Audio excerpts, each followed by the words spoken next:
ഗസയിലെ വെടിനിർത്താൻ American president Donald Trump മുന്നോട്ട് വെച്ച നിബന്ധനകളോട് ഇപ്പോൾ ഹമാസ് പ്രതികരിച്ചിരിക്കുകയാണ്. ഈ പ്രതികരണത്തിൽ യഥാർത്ഥത്തിൽ വെട്ടിലായിരിക്കുന്നത് നെതന്യാഹുവും അതുപോലെ തന്നെ ഡൊണാൾഡ് ട്രംപും തന്നെയാണ്. കാരണം ഈ തീരുമാനങ്ങൾ ഒരിക്കലും ഹമാസിന് അംഗീകരിക്കാൻ കഴിയുകയില്ല, അവർ തള്ളിക്കളയും. അതോടുകൂടെ അവർ ഉദ്ദേശിച്ച പ്ലാനുകൾ ഗസയിൽ നടപ്പിലാക്കാം എന്നായിരുന്നു പിന്നിൽ മറക്കുള്ളിൽ ഉണ്ടായിരുന്ന തീരുമാനം എന്ന കാര്യം വ്യക്തമാണ്. അതുകൊണ്ടാണ് ഈ ഒരു ചർച്ച നടക്കുന്ന ഘട്ടത്തിൽ, അല്ലെങ്കിൽ ഹമാസിന്റെ പ്രതികരണത്തിന് കാത്തു നിൽക്കുന്ന ഘട്ടത്തിൽ ഇസ്രായേൽ ഒരു പ്രസ്താവന ഇറക്കിയിട്ടുണ്ട്. ഇനി ആരെങ്കിലും ഗസയിൽ നിൽക്കുകയാണെങ്കിൽ അവരെ തീവ്രവാദികളായി കണക്കാക്കുമെന്നാണ്. അതായത് അവരെല്ലാം നാട് വിട്ടു പോകണം. ഇതാണ് ട്രംപിന്റെയും നെതന്യാഹുവിന്റെയും യഥാർത്ഥത്തിലുള്ള ഗസയിലെ കാഴ്ചപ്പാട്. എന്നാൽ ഇതിനെതിരെ ശക്തമായ രൂപത്തിലുള്ള പ്രതിഷേധങ്ങൾ ലോകത്തിന്റെ പല ഭാഗത്തു നിന്നും ഉയർന്നതോടുകൂടെ ഹമാസ് ആണ് ഇതിന്റെയൊക്കെ ഉത്തരവാദികൾ എന്ന് വരുത്തി തീർക്കാനാണ് യഥാർത്ഥത്തിൽ ഡൊണാൾഡ് ട്രംപ് ഇപ്പോൾ ഇങ്ങനെയുള്ള ഒരു കാര്യം മുന്നോട്ട് വെച്ചത്. ആ നിബന്ധനകൾ മുന്നോട്ട് വെക്കുമ്പോൾ തന്നെ ഒരിക്കലും അത് ഹമാസ് അംഗീകരിക്കില്ല എന്ന് ഉറപ്പാക്കുന്ന രീതിയിലുള്ള കാര്യങ്ങളാണ് ചെയ്തിട്ടുള്ളത്. തള്ളിക്കളയാൻ ആവശ്യമായ എല്ലാ ചേരുവകളും അതിൽ ചേർത്തിട്ടുണ്ടായിരുന്നു. പക്ഷേ 2 വർഷത്തിലധികം ഇസ്രായേലിന്റെ ഏറ്റവും വലിയ സംവിധാനങ്ങൾക്ക് മുന്നിൽ പിടിച്ചു നിന്ന ഹമാസിന് അമേരിക്കൻ പ്രസിഡന്റ് ഡൊണാൾഡ് ട്രംപിന്റെ ഉപാധികളെ അവരുടെ മുഖത്തേക്ക് തന്നെ തിരിച്ചിടാൻ സാധിച്ചു എന്നത് ഒരു അത്ഭുതകരമായ കാര്യമായി പറയാനൊന്നുമില്ല. നിലവിൽ ട്രംപിന്റെ നിബന്ധനകൾ ഹമാസ് അംഗീകരിച്ചു എന്ന് പത്രങ്ങളിലൊക്കെ വരുമ്പോഴും എന്താണ് ഹമാസിന്റെ പ്രതികരണം എന്ന് അറിയാത്ത പല ആളുകളുമുണ്ട്. ഇതുവരെ ഹമാസ് എന്തായിരുന്നോ മുന്നോട്ട് വെച്ചിരുന്നത് അത് തന്നെയാണ് ഇപ്പോഴും അവർ പറഞ്ഞിരിക്കുന്നത്. അതായത് ഡൊണാൾഡ് ട്രംപും നെതന്യാഹുവും ചേർന്നുണ്ടാക്കിയ പല ഉപാധികളെയും അവർ അംഗീകരിച്ചിട്ടില്ല, അല്ലെങ്കിൽ അതവര് അവരുടെ പ്രതികരണത്തിൽ പരാമർശിക്കുക പോലും ചെയ്തിട്ടില്ല. ഒന്നാമത്തെ കാര്യം, അവർ നൽകിയിട്ടുള്ള അതേ ടെക്സ്റ്റ് ആണ് നമ്മുടെ മുന്നിൽ അറബിയിൽ കാണുന്നത്. ترحب حركة حماس بالجهود العربية والإسلامية والدولية وجهود الرئيس الأمريكي دونالد ترامب الداعية لإنهاء الحرب على قطاع غزة. ഗസ സ്ട്രിപ്പിലെ യുദ്ധം അവസാനിപ്പിക്കാൻ വേണ്ടി ശ്രമിക്കുന്ന അമേരിക്കൻ പ്രസിഡന്റ് ഡൊണാൾഡ് ട്രംപ്, അതുപോലെ തന്നെ അന്താരാഷ്ട്ര ഇസ്ലാമിക് അറബി നേതാക്കളുടെ എല്ലാം ഈ ഒരു നീക്കത്തെ, ഈ ഒരു ശ്രമത്തെ ഞങ്ങൾ സ്വാഗതം ചെയ്യുന്നു. وإنجاز صفقة تبادل الأسرى والإدخال الفوري للمساعدات ورفض احتلال القطاع ورفض تجهير شعبنا الفلسطيني منه. ഫലസ്തീനിൽ നിന്നും ഞങ്ങളുടെ ജനങ്ങളെ നാട് കടത്തുക, അതുപോലെ തന്നെ ഗസ സ്ട്രിപ്പ് അധിനിവേശം നടത്തുന്നതിനെ തള്ളിക്കളയുന്നു. അതേപോലെ തന്നെ അടിയന്തരമായി സഹായങ്ങൾ ഗസയിലേക്ക് എത്തിക്കുക, ബന്ദികളെ പൂർണ്ണമായും കൈമാറുക. ഈ കാര്യങ്ങളിലെല്ലാം ഞങ്ങൾ പൂർണ്ണമായും യോജിക്കുന്നു എന്നാണ്. ഇതിൽ ഹമാസ് യോജിക്കാത്ത, ഇതുവരെ പറയാത്ത ഒരു കാര്യവുമില്ല. ഗസയിൽ നിന്ന് നാട് കടത്തുന്നതിനെ തള്ളിക്കളയുകയാണ്. രണ്ടാമത്തേത്, ഗസ സ്ട്രിപ്പിൽ നടത്തിയ അധിനിവേശം തള്ളിക്കളയുകയാണ്. സഹായങ്ങൾ എത്തിക്കുക, അതുപോലെ തന്നെ ബന്ദികളെ കൈമാറുക എന്നതാണ്.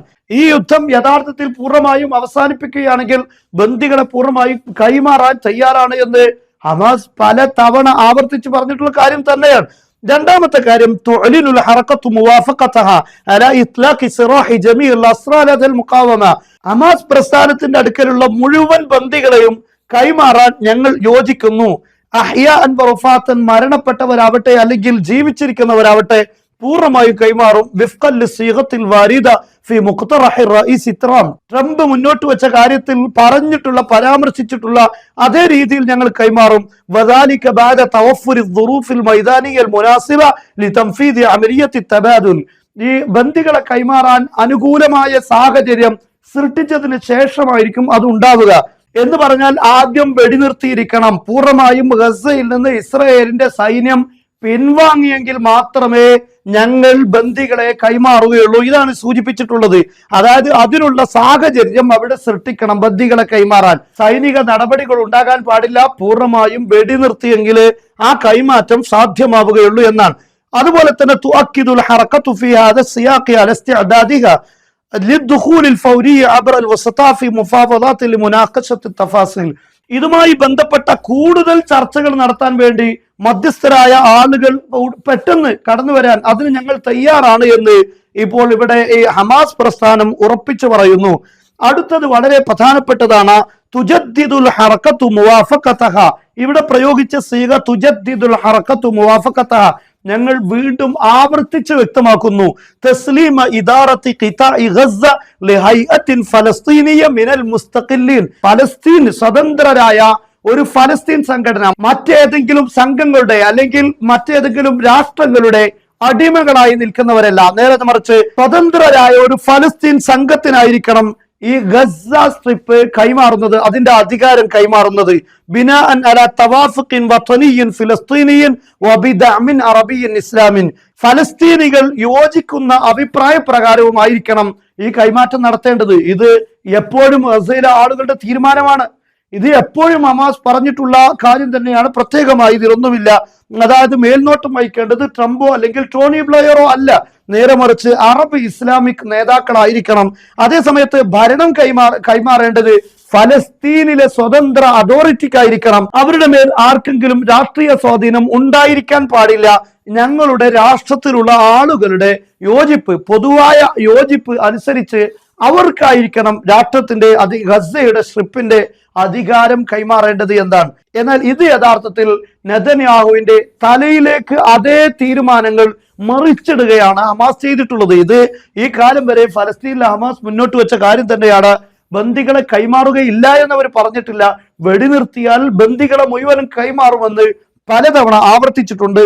എന്നാൽ ഇപ്പോൾ പൂർണ്ണാധികാരത്തോടുകൂടെ ഗസ സ്ട്രിപ്പിനെ ഫലസ്തീനിലുള്ള സ്വതന്ത്ര അതോറിറ്റിക്ക് കൈമാറണമെന്നാണ്. മാത്രമല്ല ആയുധം ഞങ്ങൾ ഉപേക്ഷിക്കാം, മാത്രമല്ല ഫലസ്തീനിന്റെ അധികാരത്തിൽ ഞങ്ങൾ വേണമെന്നില്ല, പക്ഷേ സ്വതന്ത്രരായ ഫലസ്തീൻ സംവിധാനമായിരിക്കണം ഫലസ്തീനെ നിയന്ത്രിക്കേണ്ടത് എന്ന് പലതവണ അവർ പറഞ്ഞിട്ടുള്ളതാണ്. അതുകൊണ്ടാണ് തുജദ്ദിദുൽ ഹറക്കത്തു മുവാഫഖതഹ, ഞങ്ങൾ വീണ്ടും ആവർത്തിച്ച് പറയുന്നു എന്ന് പറയാൻ കാരണം. മാത്രമല്ല ഇതിന്റെ വിശദമായ കുറിപ്പിൽ ഈ ചർച്ചയിൽ പങ്കെടുക്കേണ്ടത് ഹമാസ് അടക്കമുള്ള ആളുകളാണ്.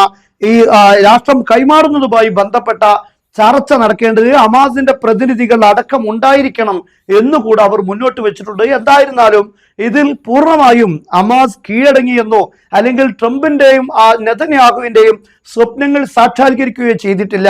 ഹമാസ് മുന്നോട്ട് വെച്ച ഇതുവരെയുള്ള കാര്യങ്ങളിൽ അവർ പൂർണ്ണമായും ഉറച്ചു നിൽക്കുകയാണ് ചെയ്തിട്ടുള്ളത്. അതേസമയത്ത് ഞങ്ങൾ ബന്ദികളെ കൈമാറാൻ തയ്യാറല്ല, അതുകൊണ്ട് ബന്ദികളെ മോചിപ്പിക്കും വരെ യുദ്ധം ചെയ്യുമെന്ന് പറഞ്ഞിരുന്ന നെതന്യാഹുവിന്റെ കാപ്പട്യത്തെ അക്ഷരാർത്ഥത്തിൽ പൊളിച്ചെടുക്കുകയാണ് ഹമാസ് ഈ കാര്യത്തിലൂടെ ചെയ്തിരിക്കുന്നത്. ഇവിടെ പൊളിഞ്ഞിരിക്കുന്നത് ട്രംപിന്റെയും നെതന്യാഹുവിന്റെയും സ്ട്രാറ്റജിയാണ് എന്നതാണ് ഏറ്റവും പ്രധാനപ്പെട്ട കാര്യം. അതുകൊണ്ട് തന്നെ ആയിരിക്കണം അറബ് ഇസ്ലാമിക് രാഷ്ട്രങ്ങളെല്ലാം ഈ ഒരു സംവിധാനത്തെ, ഈ ഒരു കരാറിനെ അവരെല്ലാം പിന്തുണച്ചത്. ഈ നിബന്ധനകളുടെ മുമ്പ് ഹമാസ് ഇതിൽ വളരെ വ്യക്തമായി പറഞ്ഞിട്ടുണ്ട്. അജ്റത്ത് ഹറക്കത്തുൽ മുഖാവമൽ ഇസ്ലാമിയ ഹമാസ് മുശാവറാത്തിൻ മുഅമ്മഖ മഅ മുഅസ്സസാതിഹിൽ ഖിയാദിയ, അവരുടെ സൈനിക, അവരുടെ ഈ ചെറുത്തുനിൽപ്പ് സംഘത്തിലെ പ്രധാനപ്പെട്ട നേതാക്കളുമായി ഈ കാര്യം വ്യക്തമായി ചർച്ച നടത്തിയിട്ടുണ്ട്.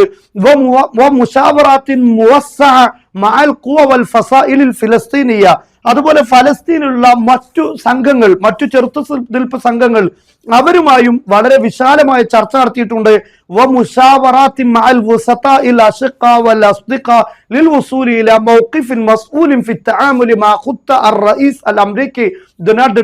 ഡൊണാൾഡ് ട്രംപിന്റെ ഈ ഒരു കാര്യങ്ങൾക്ക് ഉത്തരവാദിത്വത്തോടു കൂടെ തന്നെ നല്ല ഒരു മറുപടിയിലേക്ക് എത്താൻ വേണ്ടി ഞങ്ങളെ പുറമേ നിന്ന് ഞങ്ങളെ താല്പര്യപ്പെടുന്ന ഞങ്ങളുടെ കൂട്ടുകാരുമായും ഞങ്ങളുടെ സ്നേഹിതരുമായും ഒക്കെ കാര്യം ചർച്ച ചെയ്തതിന് ശേഷമാണ് ഇങ്ങനെ ഒരു തീരുമാനം ഞങ്ങൾ കൈമാറുന്നത് എന്നവർ പറഞ്ഞിട്ടുണ്ട്. അപ്പോൾ എല്ലാ അർത്ഥത്തിലുമുള്ള കൂടിയാലോചനകൾ നടന്നതുകൊണ്ട് തന്നെ ആയിരിക്കണം വളരെ കൃത്യമായ ഇപ്പോഴത്തെ എല്ലാ പ്രതിസന്ധികൾക്കും ഇതിൽ പരിഹാരമുണ്ട്. പക്ഷേ നെതന്യാഹുവിന്റെയും ട്രംപിന്റെയും സ്വപ്നങ്ങൾ നടക്കുകയില്ല എന്ന് മാത്രമേ ഉള്ളൂ. ഗസക്കാരുടേത് തന്നെ, ഫലസ്തീനികളുടേത് തന്നെ ഒരു വിദേശ അതോറിറ്റിക്ക് അവിടെ സാധ്യതയില്ല. ടോണി ബ്ലെയറിനോ ട്രംപിനോ അവകാശമില്ലാത്ത ഒരു ഫലസ്തീൻ സംവിധാനമാണ് ഇവിടെ ഹറക്കത്ത് ഹമാസ് മുന്നോട്ട് വച്ചത് എന്നതുകൊണ്ട് തന്നെ അക്ഷരാർത്ഥത്തിൽ അമേരിക്കയുടെയും അതുപോലെ തന്നെ ഇസ്രായേലിന്റെയും സ്ട്രാറ്റജി വെട്ടിപ്പൊളിച്ചുകൊണ്ടാണ് ഈ ഒരു തീരുമാനം അവർ കൈമാറിയിരിക്കുന്നത്. ഇത് നടപ്പിലാക്കുകയാണെങ്കിൽ ഫലസ്തീനികളുടെ വിജയമായി ഇതിനെ കണക്കാക്കാൻ സാധിക്കും. മാത്രമല്ല ദ്വിരാഷ്ട്രം, അതായത് ഫലസ്തീൻ എന്ന് പറയുന്ന രാഷ്ട്രം ഉടൻ സ്ഥാപിക്കണമെന്ന വലിയ രീതിയിലുള്ള ചർച്ചകൾ മുന്നോട്ടെത്തിയിട്ടുണ്ട്. യൂറോപ്യൻ രാഷ്ട്രങ്ങളിൽ നിന്ന് വരെ അത്തരത്തിലുള്ള ഒരു സാഹചര്യം ഇപ്പോൾ ഉണ്ടാവുകയും ചെയ്തിട്ടുണ്ട്. ഇതെല്ലാം ഫലസ്തീനികൾക്ക് വലിയൊരു നേട്ടമാകാനുള്ള സാഹചര്യമാണ് നമുക്ക് കാണാൻ സാധിക്കുന്നത്.